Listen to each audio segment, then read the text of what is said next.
In this video, boys, we are going to be talking about the first pack drop in season number 7 in NBA 2K25 Myteam, which looks like it's going to be called Skylines. We got Invincible Shaquille O'Neal, who can play the power forward position, of course. We have Invincible Lamelo Ball. Would have not been the first Invincible I would have thought they would have gone with, you know, compared to all the other Invincible cards we could have gotten. But we got Lamelo and Shaq as the two headlining cards as Invincibles. And looking at the 100 overall cards, not really too excited about like a Rashard Lewis, a DeMar DeRozan, a Ray Allen, and a Dark Matter Brandon Miller. So I'm curious if you guys think this is looking like a good drop. Obviously, we have to wait and see who the other Dark Matters are going to be, because in some of the previous sets, the Dark Matters have been the best cards in that set. For example, in the glitch set, Dikembe Mutombo, Mark Eden, Luka, Amen Thompson, like those were maybe not as good as like a Ben Simmons or Apollo, but they were damn near close and very good cards. So I think with the Skyline set, it doesn't really seem to be as exciting when it comes to these top tier card names, obviously besides Shaq and Lamelo. We're going to talk about all these cards here in a second on 2KDB and what I can expect them to look like. But what do you guys think, you know, just on based on first impressions with this content drop? I think 2K kind of just holding back for the first drop. I don't think they wanted to go crazy with the first drop in season 7. That's just my guess, but let me know what you guys think. Maybe you guys think this is obviously a lot better than what I do. I think Brandon Miller, I mean, he's what, 6'9" at shooting guard. Like, it seems like he's going to be a great card. He's also very similar to Paul George, who of course we're getting. He's only 6'7". I thought Brandon Miller was like 6'8" or 6'9" in real life, but I still think Brandon Miller could be a really good Dark Matter card. Again, we'll talk about him here more in a second, but I want to start with the Invincible cards.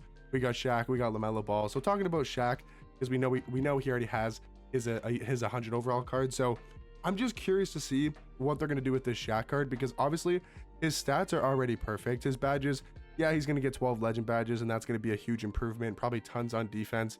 I wonder if he gets any shooting legend badges. Probably not, but maybe gets like Limitless on Hoff, Set Shot Specialist on Hoff, Deadeye on Hoff as well. Animations wise, like, are they going to change his jump shot? Do they keep his jump shot? I think the nice thing on his Invincible will be like the Pro 2 fade, but he's already got Garland dribble style. He's going to get Steve Francis size up, which is going to be a huge improvement. You know, Zach LaVine escape's not that great. He's probably going to get Kemba escape or Curry escape, and the Curry behind the back is definitely going to be the Trey behind the back, which is the behind the back on every single Invincible card in this game. So I think Shaq's going to be a lot better of a card because of his SIGs. I'm curious to see if they're going to change his jump shot. I think if they change his jump shot, he's also going to be a lot better of a card, but I don't think it's like a huge improvement. But he's going to be the second best power forward in this game behind Invincible Wemby. He's going to be one of the best cards, of course, because he's an Invincible card. And the same thing with Lamelo. I mean, it doesn't really matter the names. Obviously, Lamelo Ball is a big name in my team, but it doesn't matter because he's 6'7" at point guard with a 6'10" wingspan. Do you know who he's going to be exactly like if we compare him to? He's just going to be another Jimmy Butler, because they're both 6'7" at point guard. Lamelo's actually got the longer wingspan. I would say Jimmy's got the better player model, but they're both going to be the same when it comes to the 99 stats. They're both going to have 12 legend badges, and animations wise, it just depends. You know, compared to Jimmy Butler's release, what release are they going to give him? What release are they going to give Lamelo Ball? But they're of course going to give him Pro 2 fade. They're going to give him damn near the same dribble 6. Maybe it's like Curry escape instead of Kemba, but he's going to have the Garland dribble style. He's going to have the Steve Francis size up. So Lamelo Ball, I mean, it's cool. Sorry for coughing, man. My voice is just absolutely cooked still. I'm trying to recover, obviously, from being sick. But yeah, the thing with Lamelo is he's going to be very similar to a card like Jimmy Butler, because again, these cards don't really feel like their actual selves. Like, this is Invincible Shaq, but does it really feel like a Shaq card when he has a completely different jump shot, best dribble SIGs in this game? It doesn't really feel like a Shaq card. It's not going to really feel like a Lamelo Ball card, but obviously Lamelo's going to be a top 5 point guard. But the thing is, like, it's crazy to say, but this is maybe the 4th or 5th best point guard in this game, kind of on the same ranking as Jimmy, because we already have Invincible LeBron, who's going to be better. We have Invincible Jokic, who of course is going to be better. And then there's arguments with like 100 overall Ben Simmons. Is he a better card than Lamelo because of his size, being 6'10" at point guard? You know, Jimmy Butler, I mean, it's pretty much on the same ranking as Lamelo Ball. So this is a card that is very exciting, but is he much better than like a top 5 point guard in this game? He'd probably be top 5, you know, number 4, number 5, but he's not going to be too high on the point guard ranking list. Now, talking about the 100 overall cards, again, just not really that exciting of names. And the reason why I say that is because like DeMar DeRozan, he's 6'7" at the 2. That's not undersized, whatever. It's not like a tall card for its position, but it's definitely not undersized.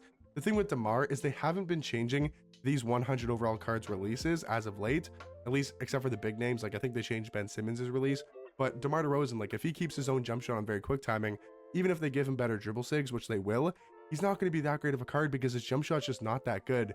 I'm curious if this season they're actually going to change these cards' jump shots when it comes to the 100 overall cards. If they do, then yeah, DeMar DeRozan will be really good.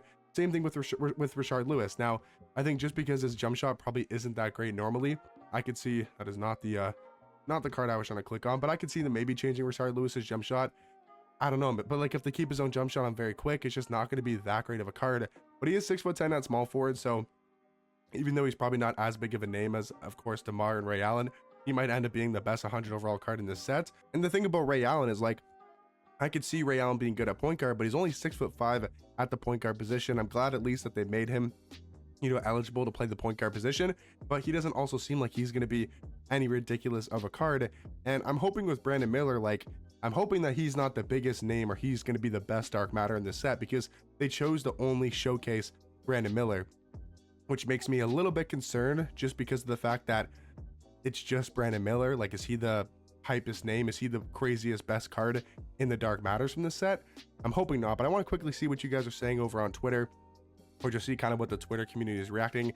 I can pretty much already tell you guys, people are going to be very disappointed. I think people are expecting a lot crazier of a drop. So let's see here.